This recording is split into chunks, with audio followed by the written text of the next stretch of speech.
Hey, what's up guys, Alex here. Thank you for checking this video and welcome to the episode number 59 of the series of tutorial on how to build a premium theme for WordPress.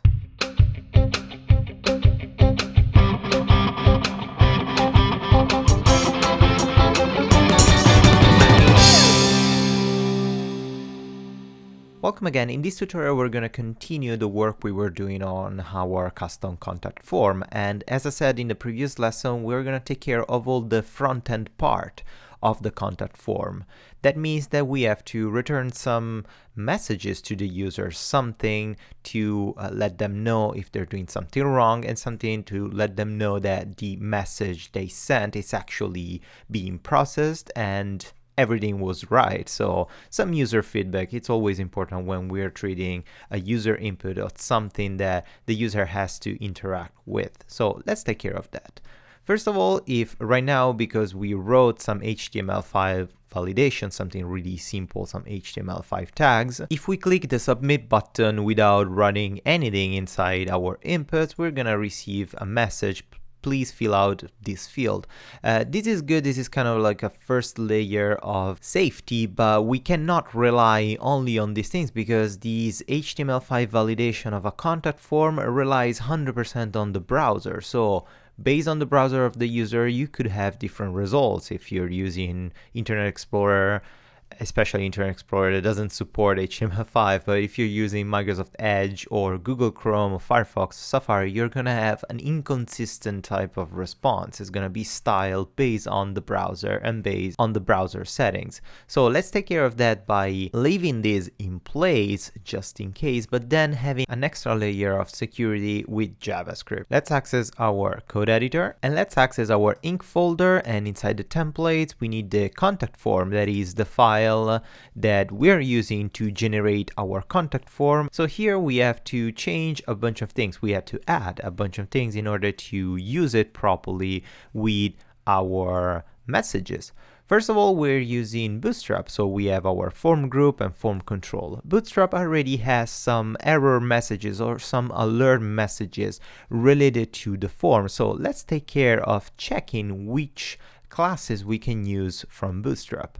Let's access our browser and it goes to getbootstrap.com. If we click on the CSS section, and inside here on the sidebar, you can click on forms and scroll down through the validation states. Bootstrap already provides to us some pre-built validation states in order to change the style of the form based on a specific class. So if the form group has a class called hasSuccess, the entire form group and the input will change from the standard status of the standard color of gray to a green. And you can see here we have this kind of like dark orange and then this red. And that's perfect. That's all we need. Basically, we need this status here, that is the hasHerer class on the form group, to alert the user in case the input that he provided is not correct, is not what we're looking forward to. So we're gonna handle this through JavaScript and especially through jQuery. Let's access back our code editor. Let's access our JS folder, and in the sunset.js, let's search for contact form here. This is our contact form submission. So right now we're doing a check. We're checking if the name or email or message are empty. We're just returning a console log, but this console log, of course, the user cannot see those. We have to generate a specific input. So first let's comment this and let's split this check into 3 different checks in order to have a more control. In the future, of course, you can optimize this code, and instead of having 3 different if statement, you could have just one and using a for each or using a different method, but this is totally up to you. For now, we're gonna take the easy path that probably is not the most optimized one, but it doesn't really matter if like we're treating just 3 variables. So let's start with the if the name is empty, so it's not defined. We can with jQuery access the name ID and then looking for the direct parent, that is the div that wraps around the name ID input, that it's called form group, and this is the default class of Bootstrap that we're using. So if we access back the contact form here, you will notice that our ID name input is inside this div class form group. So with jQuery, we're saying that grab me this and return the parent div wrapper called form group with a class of form group. So in this case here, we can add class of hasHerer and then return. So let's give it a try. In order to test this, we have to momentarily deactivate the required option here. Let's just do it for all in order to activate all the different status of this input test. So let's go back in our front end. Let's go back on our contact page. Let's refresh. Now, if we try to submit, look what happened.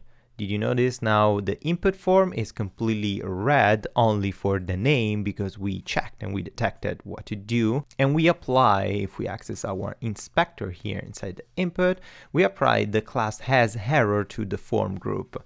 Of course, we should return something else, so let's do it. This episode is brought to you by HostGator, the powerful, easy, and affordable web hosting. If you're confused by virtual hosts, server settings, and database configurations, HostGator is the solution for you with 24/7 support, award-winning tools, and one-click script install options. Get your own domain today and use the promo code HALICAD to get 25% off. Let's create a message here. Let's create a small element tag so it's already super shrinked and it's not a big text. And here let's assign a class of text danger, so it's going to be red, and this is a default class of Bootstrap as well. And let's write a message name, or maybe like your name is required. And here we can give it a generic class that we're going to identify in CSS to hide this by default, but then trigger this class with JavaScript as well. So let's give it a class of form control message, and here we can copy this,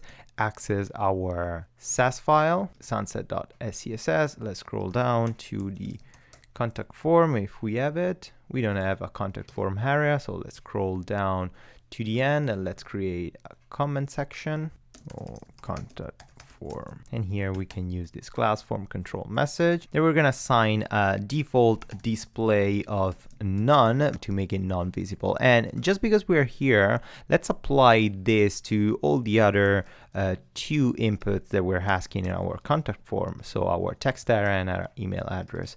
Your email is required. And then a message is required, and that's perfect. So now here, by simply applying a class container to this form control, we can change the display to none to display block. So let's do it. If we have a hasHerer class and inside we have a form control message class, the form control message class can have a display of block and not black, but block. That's perfect. So let's save it. Let's go back in our front end. Let's refresh. Let's try to submit. And now we have the hasHerer custom class applied to the form control, the form group.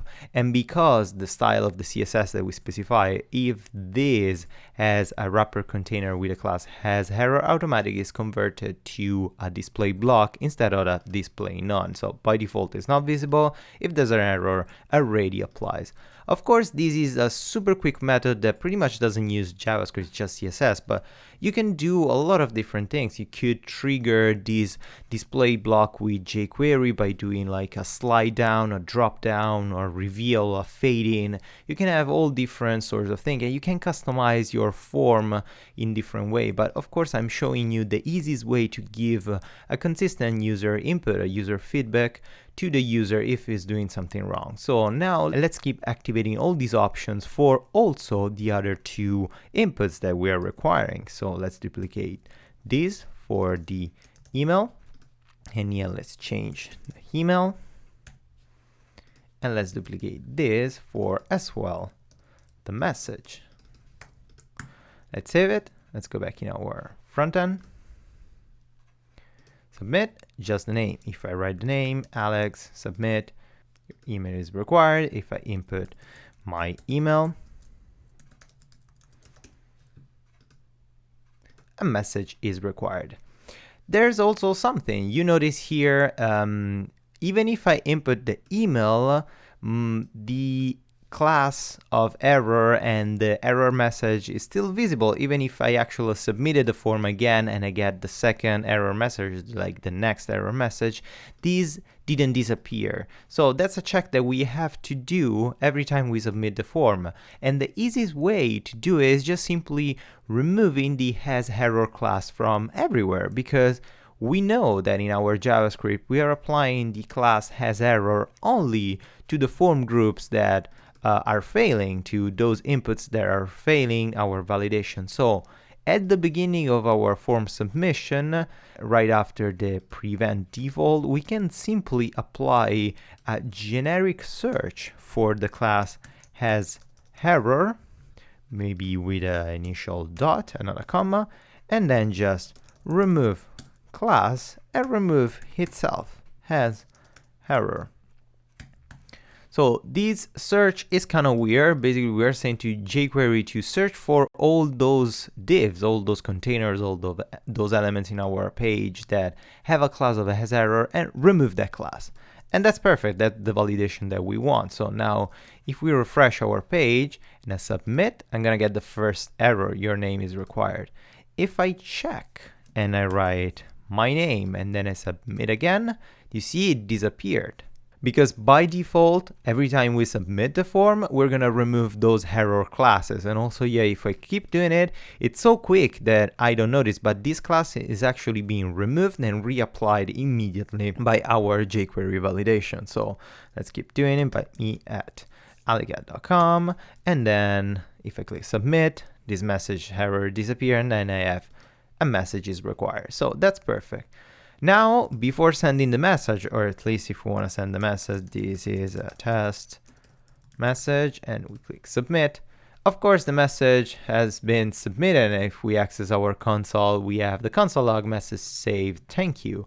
The thing that we have to do in order to have a proper submission, a proper validation, is returning a confirmation message to the user to let him know that the message submission was successful. Another thing that we should take care of is preventing the user to click multiple times on the submit, because here I submitted my message, and if we access our dashboard inside the messages custom post type, I have my new message here. So I don't want to leave this message still here without an input for the user maybe clicking multiple times and submitting the same message every time. So what I want, when the user clicks submit, I disable the ability to click again or change the content while submitting. Plus, I want to give them an answer, a response, like a feedback of congratulations, the message has been submitted, or error. And at the end of everything, I want to clean up this form. I want to remove all the information inside this form and having a fresh new form. So if the user wants to write again and write something else, he has to write everything from scratch, and we can remove accidentally double submissions. So let's do that. Let's go back in our code editor. Let's scroll down in the section where we're actually submitting our Ajax form. And basically, if we hit this point, it means that all our validations have been passed. Here we could do another extra validation, because right now in the contact form we specify the input type as an email. So the input type by default is recognizing if an email is valid or not, if we're writing an actual email address. But here we should write another validation if checking if the email is an actual email address. We can do this with regex, but it's not the scope of this tutorial. I'm gonna extend it properly. I'm gonna implement new, more cool functionalities in the future, but just as you know, just like a quick heads up, you could do way more and better validations for this email address if you want to, just in case.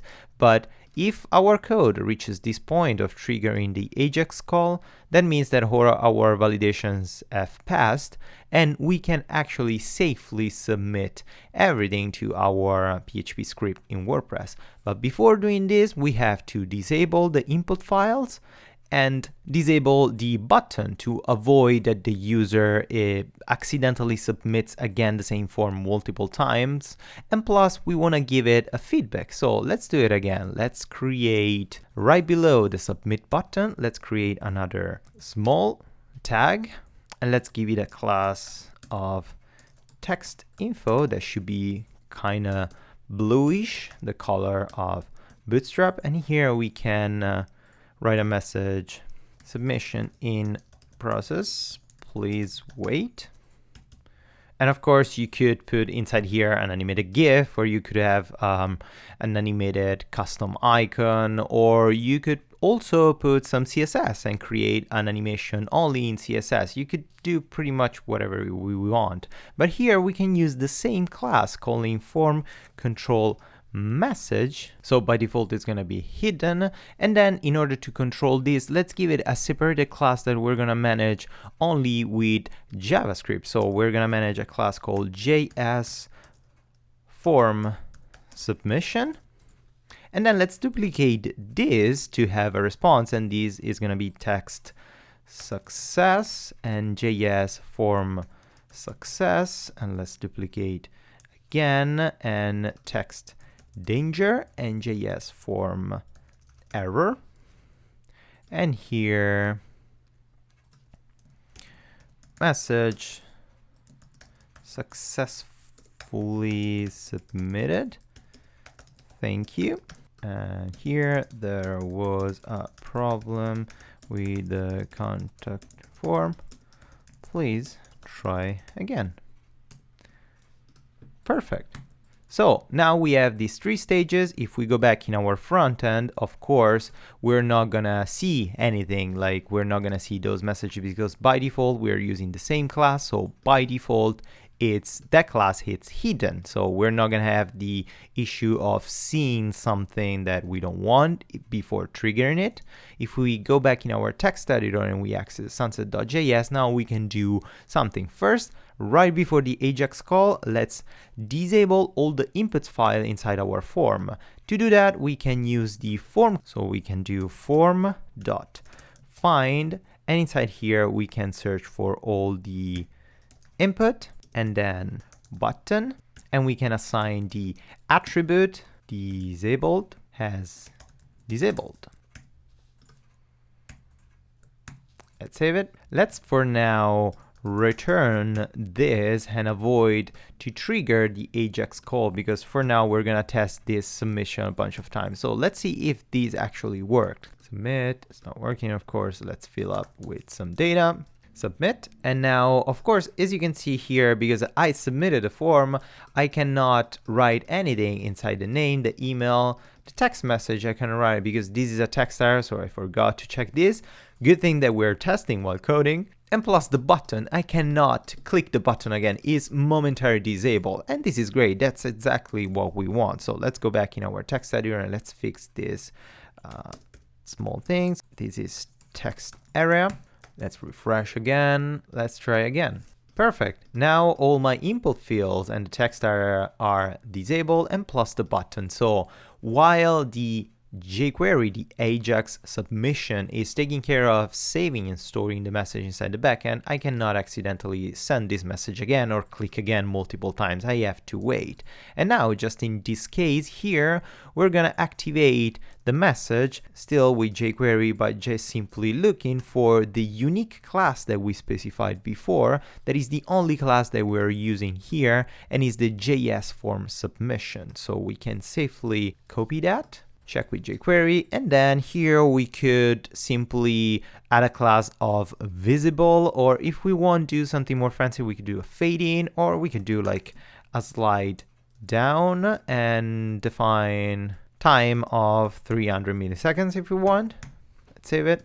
Let's go back here. Let's refresh. Let's submit again this form with fake data. And now we have the slide down, submission in process.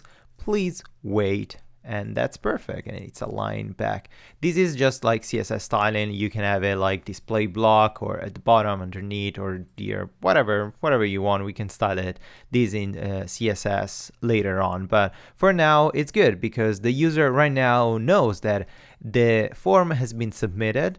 all the clickable areas are not clickable, he cannot interact anymore with the form, and has a feedback message that it's letting him know that the form has been submitted, so the process is going on, and please wait a minute, don't panic, don't try to submit the form multiple times. Now we can reactivate, we can remove these, return reactivate the submission of the Ajax form, and just before testing again this stuff, we have to be sure that all these custom messages that we're activating, the JS form submission, the JS form success, JS form error, are hidden when right after the message has been submitted, or before every time like we click submit, because if we don't do anything now, these messages visible. If we keep doing something else or we receive another information, this message will remain visible. We're going to add another one. So let's take care of creating that small piece of code to hide all this stuff. In order to make it as easy as possible, let's use CSS again. So in this case, instead of slide down, let's add a class of JS show feedback. And this class, what it's going to do is simply, let's style it inside our sunset.scss. It's going to simply display block.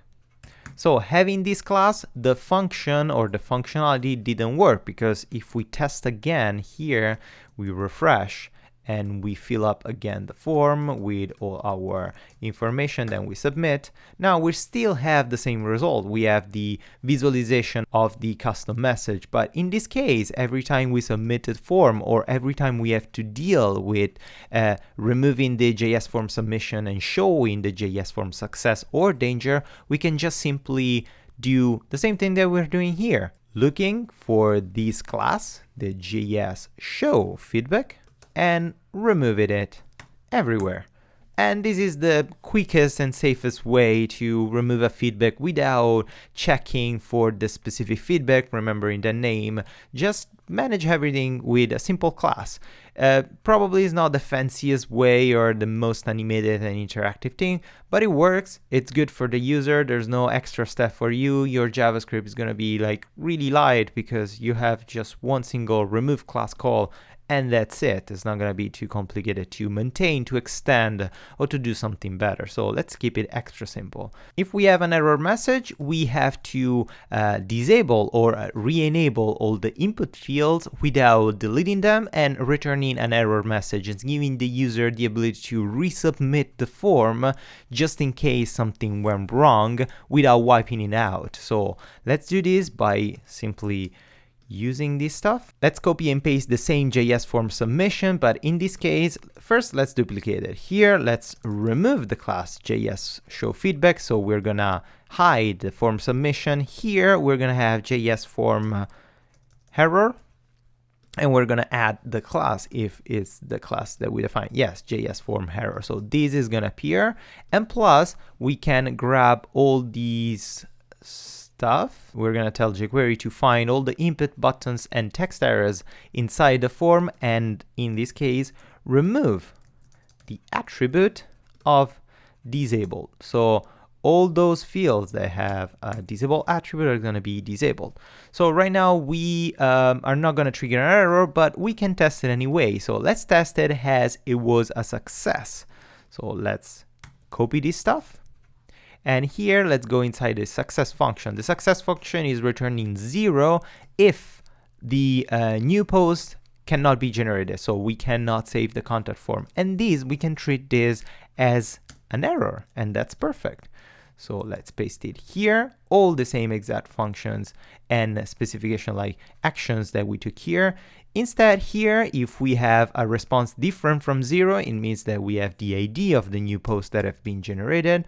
We can change a little bit the same exact code. So let's maintain this, but in this case, let's make the success JS form visible. And here, let's remove the attribute, and that's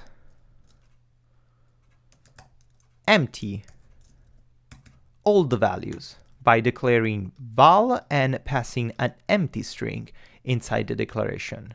Let's save it.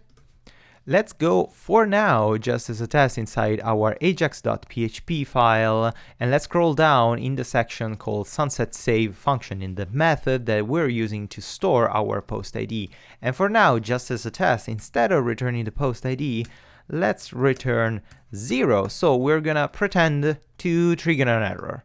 And in this way, we can test if we have a response of 0, we're gonna trigger this error. Otherwise, we're gonna trigger a positive answer. So let's go back in our front end. Let's refresh again. Probably the last time we're gonna do this. Let's add our fake information, test, submit, and we have an error. That's perfect because we received 0 as a response. So you notice that the form just like glitched for a second. So we had all our inputs now are still editable again, and then we have the error form that was the error message. There was a problem with the contact form, please try again, and we didn't lose anything. But let's change it. Let's change back of what it's supposed to do in the ajax.php. Instead of returning echo, instead of returning 0, it should return the post ID, and that's perfect. Let's go back here, and now let's submit. Perfect, message successfully submitted. Thank you. And that's awesome. And if we access, of course, our backend, we're gonna have all the test messages that we wrote because they were successful. As you notice here, also we cleaned up all the form, so we cannot accidentally submit again the form. And did you notice we had the message? If we click submit, the message disappeared because we are clearing all those feedback messages with jQuery. Another thing that we should do just to have a better feedback for the user, you notice that when we submit something, you have just like a flash where in the moment you're seeing the message, the form has been submitted, and everything is disabled, and then half a second later, everything is enabled again and you have the success message. This is great because it means that our code is really, really fast, but it's not really great for the user because we're not giving them the time to read our message and understanding that the form has been submitted. So we can force the wait time just a little bit with JavaScript by setting a set timeout for both response positive and negative, for both successful or error response. In order to do that, let's just write and use the method of the native method of JavaScript called set timeout. And the set timeout accepts as a first parameter function with no name, and inside the function you can put all the code that you want to execute after the timeout. The timeout, you specify it after a comma, after closing the curly brackets of the function, and then you specify the time that you want to wait. In my case, I want to wait just a couple of seconds, and the time is specified in milliseconds. So let's do this. Let's copy here again and set timeout, open regular brackets, function, regular brackets, curly brackets. Let's indent this and then close the curly brackets of the function. Let's specify the 2000 milliseconds and close the regular brackets of the set timeout and a semicolon. Let's save it. Let's go back in our front end again. Let's refresh and let's write another message just as a test.